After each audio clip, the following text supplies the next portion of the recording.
Hello, this is wmpyr. For today's video, I have an interesting subject. If someone were to come up to me and ask me, what is the single most important self-defense technique in eskrima?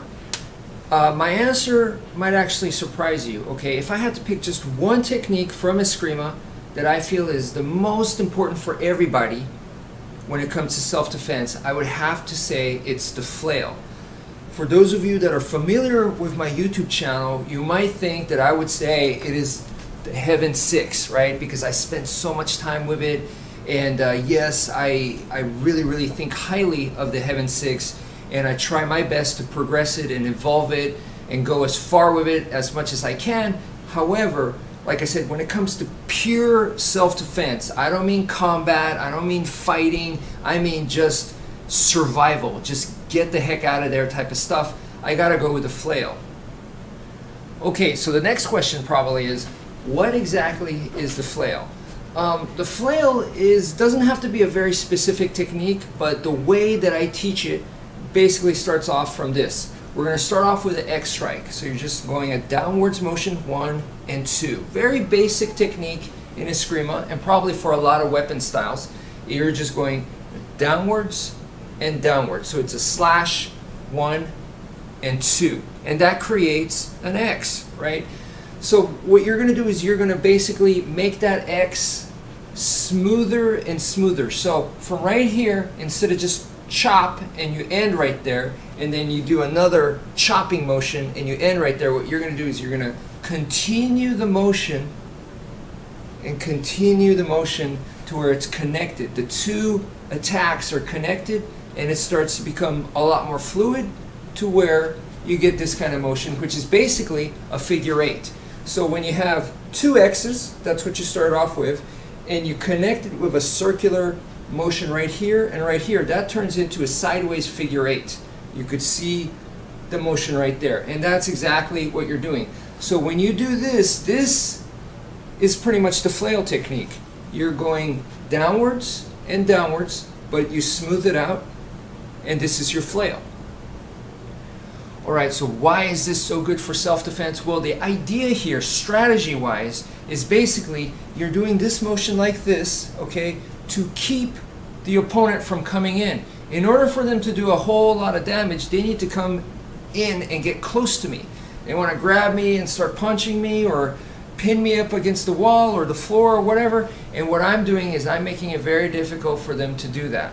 A lot of the finishing positions are like grappling or on the ground and stuff, and I just don't want them that close. The flail does that for me. See? By doing this kind of motion, nobody wants this in their face, okay? I don't care how big, how strong they are. If you do this really fast like this, they're gonna at least have a little bit of this kind of reaction. It's natural human instinct to go, what the heck, right? So that's the idea right there. And then from there, ideally, we want to run away. So we want to do this kind of motion, boom, boom, boom, boom, boom, and then get out of there. So in order for this to be a little bit more realistic, you have to practice the flail aiming for their face. So down here, this might be more comfortable to do it right here, okay?